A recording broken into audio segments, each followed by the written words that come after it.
विद्यार्थियों नमस्कार। स्वागत है एक बार फिर से मेरे YouTube चैनल हिंदी सर्वस्व पर, जहां हम लोग व्याकरण की नियमित कक्षाएं देख रहे हैं। आज हमारा जो काफिला है वो पहुंचा है पद परिचय पर। इस वीडियो में हम लोग संज्ञा से लेकर अव्यय तक जो है पद परिचय कैसे होता है इसके बारे में जानेंगे। सबसे पहले बात करें पद परिचय, ठीक है। तो सब पद परिचय जानने के लिए ये जान लेना जरूरी है कि शब्द और पद में क्या अंतर है, या यूँ कहें कि शब्द क्या होता है और पद क्या होता है।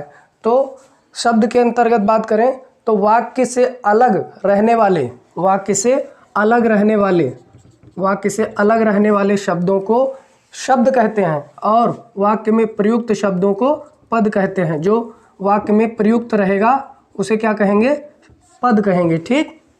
अब अगर हम बात करें कि पद परिचय का क्या अर्थ होता है, तो पद परिचय का अर्थ होता है पदों का विश्लेषण करना, ठीक है, पदों का विश्लेषण करना। और पद परिचय के अन्य भी कुछ नाम दिए गए हैं, जिनमें पदान्वय, पद निर्देश, ठीक है, पद छेद, उसके साथ साथ क्या कहते हैं आपका पद विन्यास। ये आपके जो है पद परिचय के कुछ अन्य नाम हैं। अगर बात करें हम लोग परिभाषा की, तो वाक्य के प्रत्येक पद को अलग अलग करके उसका स्वरूप और दूसरे पद से उसका संबंध बताना, ठीक है, दूसरे पद से उसका संबंध बताना पद परिचय कहलाता है, ठीक है। तो जो पद परिचय होता है वो संज्ञा से लेकर अव्यय तक होता है। तो हम सबसे पहले संज्ञा की ही बात करेंगे कि संज्ञा का पद परिचय कैसे किया जाता है। तो संज्ञा का जो पद परिचय होता है उसमें आपको जो ध्यान देने वाली बात है, संज्ञा का प्रकार, ठीक है, संज्ञा का प्रकार, उसके बाद लिंग, जो पुरुष नहीं, वचन, कारक और क्रिया से संबंध ये बताना होता है। जब कोई भी वाक्य आपको दिया रहे और उसके नीचे किसी संज्ञा को रेखांकित करके पूछा जाए कि इस संज्ञा का पद परिचय बताइए या इस शब्द का पद परिचय बताइए। जैसे मान लीजिए उदाहरण के माध्यम से मैं आपको बता रहा हूँ, राम जाता है, ठीक है, राम जाता है। तो यहाँ पर अगर इसके नीचे रेखांकित कर दिया जाए और पूछा जाए कि इसका पद परिचय बताइए, तो सबसे पहले हम देख रहे हैं कि राम क्या है? संज्ञा है, ठीक है। अब किस प्रकार की संज्ञा है? ये है आपकी व्यक्तिवाचक संज्ञा, ठीक, व्यक्तिवाचक संज्ञा। और राम का जो लिंग है वो पुल्लिंग है, ठीक है, कैसा है? पुल्लिंग। उसके बाद वचन की बात करें तो एक वचन है। उसके बाद कारक की बात करें तो राम जाने का कार्य कर रहा है, इसलिए कर्ता कारक है। अब क्रिया से इसका क्या संबंध है? इसमें यहाँ पर ये लिखा जाता है कि जाना क्रिया का कर्ता है। क्या है? जाना क्रिया का कर्ता, ठीक। इस तरीके से संज्ञा का पद परिचय किया जाता है। अब अगर हम किसी और उदाहरण की बात करें तो अब एक और देख लेते हैं, वह पुस्तक, ठीक है, वह पुस्तक पढ़ता है, ठीक। यहाँ पर जो है पुस्तक संज्ञा है और पुस्तक संज्ञा का प्रकार कौन सा है? जातिवाचक, ठीक, कैसा है? जातिवाचक। लिंग की अगर बात करें तो पुल्लिंग है और उसके बाद एक वचन है, ठीक। और उसके बाद पुस्तक कौन सा कर्म है? क्योंकि पढ़ने का कार्य वह कर रहा है तो इसलिए यह कर्ता कारक नहीं है, ये जो है कर्म कारक है। कौन सा कारक है? कर्म कारक। और पढ़ना क्रिया का कर्म है, पढ़ना क्रिया का कर्म। इस तरीके से संज्ञा का पद परिचय किया जाता है। अब अगर बात करें सर्वनाम के पद परिचय की, तो जो सर्वनाम का पद परिचय होता है उसमें क्या क्या देखने वाली बात होती है। यहाँ पर जो बातें देखी गई वही लगभग बातें सर्वनाम के पद परिचय में भी देखी जाती हैं। इसमें सर्वनाम का भेद, पुरुष, लिंग, वचन, कारक। यहाँ पर एक चीज़ बढ़ जा रही है, कौन सी? पुरुष, ठीक है ना, वचन, कारक, ठीक है, और उसका क्रिया के साथ संबंध। जैसा कि आगे प्रकार भी देखना है, ठीक है, प्रकार है लिंग, वचन, पुरुष और कारक और क्रिया से संबंध। ये चीज़ें जो है सर्वनाम के पद परिचय में देखी जाती हैं। उदाहरण के माध्यम से मैं आपको बताऊंगा। पिछले ही उदाहरण की तरफ चलते हैं। वह पुस्तक पढ़ता है, वह पुस्तक पढ़ता है, ठीक है, वह पुस्तक पढ़ता है। अब यहाँ पर अगर रेखांकित कर दिया जाए वह को और ये कहा जाए कि इस शब्द का पद परिचय कीजिए या इस पद का पद परिचय बताइए, तो सबसे पहले हम ये पहचान लेंगे कि वह जो है सर्वनाम है। ठीक है, तो सर्वनाम है, कौन सा सर्वनाम है? ये आपका जो है पुरुषवाचक सर्वनाम है। कैसा सर्वनाम है? पुरुषवाचक। और इसमें कौन सा पुरुष है? अगर बात करें वह की, तो ये अन्य पुरुष है। कौन सा पुरुष है? जैसा कि सर्वनाम के वीडियो में हमने आपको बताया था कि मैं, तू, वह, ठीक है, ये पुरुषवाचक सर्वनाम होते हैं। अब यहाँ पर और क्या देखना है हमें? लिंग देखना है। तो वह जो है पुल्लिंग है, क्योंकि यहाँ पर जो पढ़ना है वो पुल्लिंग है, तो ये भी पुल्लिंग होगा, ठीक है। अब बात करें अगर वचन की, तो एक वचन है, ठीक। कारक की बात करें तो ये जो है कर्ता कारक है, क्योंकि पढ़ने का कार्य कौन कर रहा है? वह कर रहा है, ठीक। और क्रिया से संबंध पढ़ना क्रिया का करता है, ठीक। ये तो रहा आपका जो है सर्वनाम के का पद परिचय।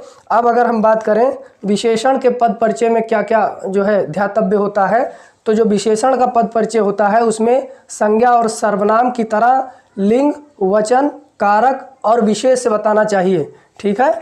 लिंग, वचन, कारक और विशेष। देखिए मैं लिख दे रहा हूँ, लिंग, वचन, कारक और विशेष्य। विशेष्य का मतलब है जिसकी विशेषता बताई जाती है, उसे विशेष्य कहते हैं।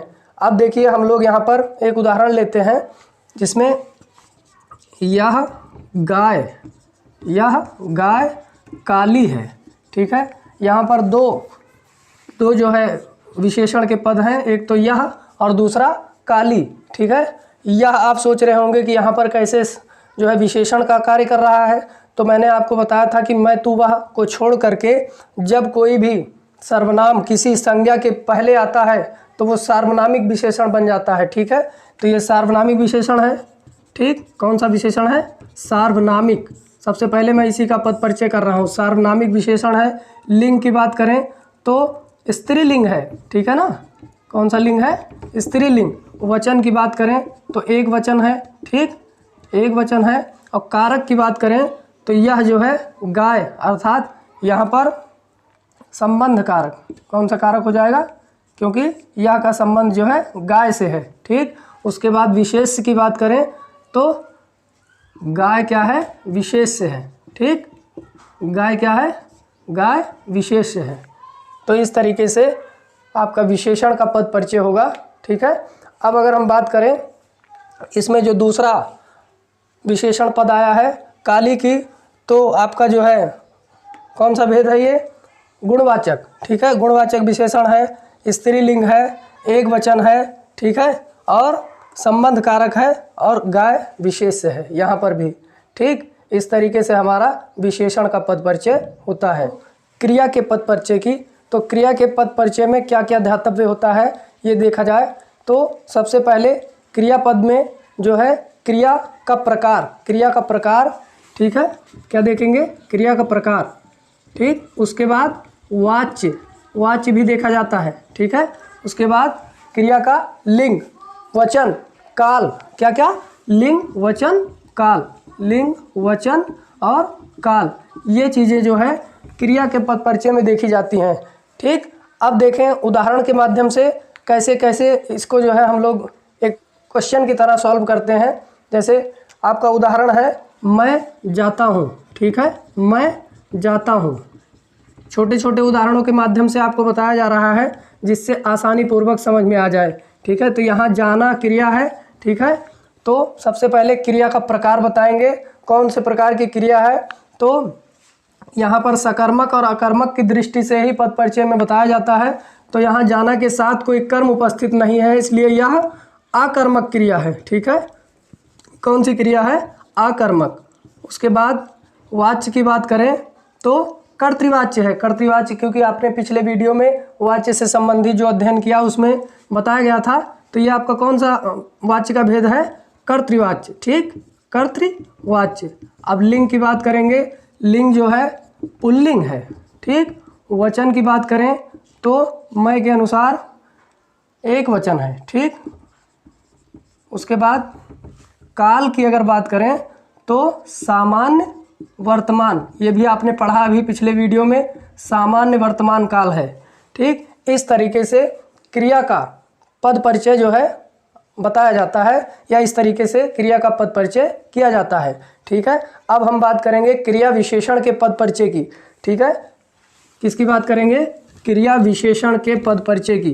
तो क्रिया विशेषण का जो पद परिचय होता है उसमें क्या क्या रेखांकित किया जाता है, क्या क्या बताया जाता है, इसमें आप जो है क्रिया विशेषण का जो प्रकार होता है वही बताने के बाद ही जो है इसमें कार्य समाप्त हो जाता है, क्योंकि जो अव्यय होते हैं इसमें केवल अव्यय का भेद बताकर ही पद परिचय समाप्त हो जाता है। ठीक है, देखिए जैसे बालक अपनी कक्षा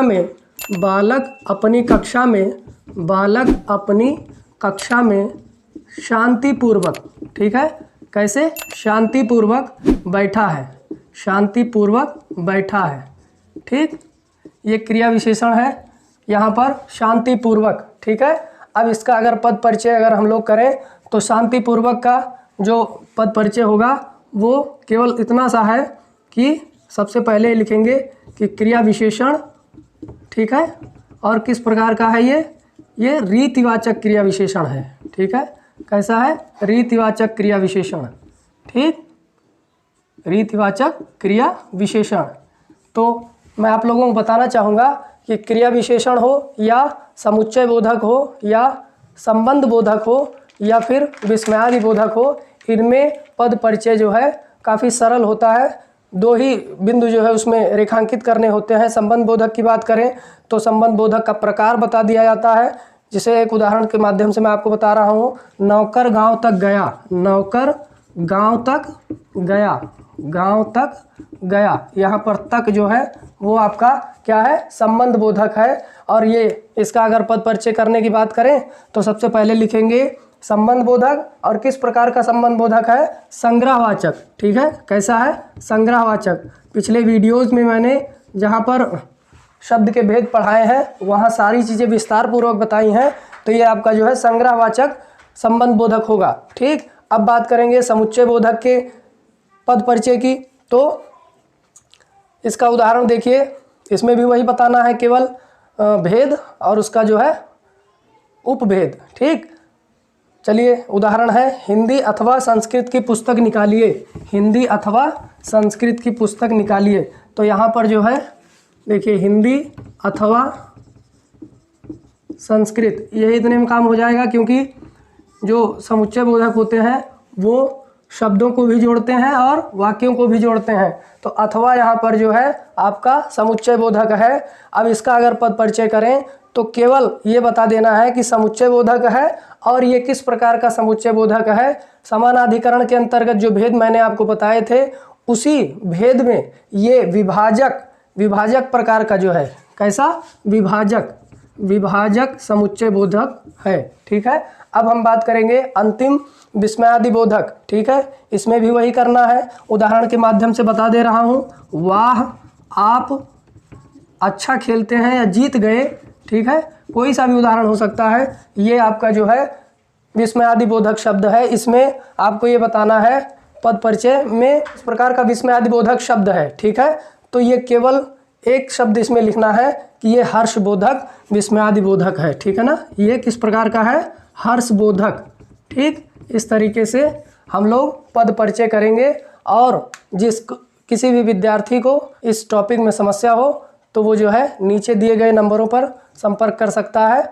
आगे हम लोग एक नए टॉपिक के साथ उपस्थित होंगे, तब तक के लिए देखते रहें हिंदी सर्वर।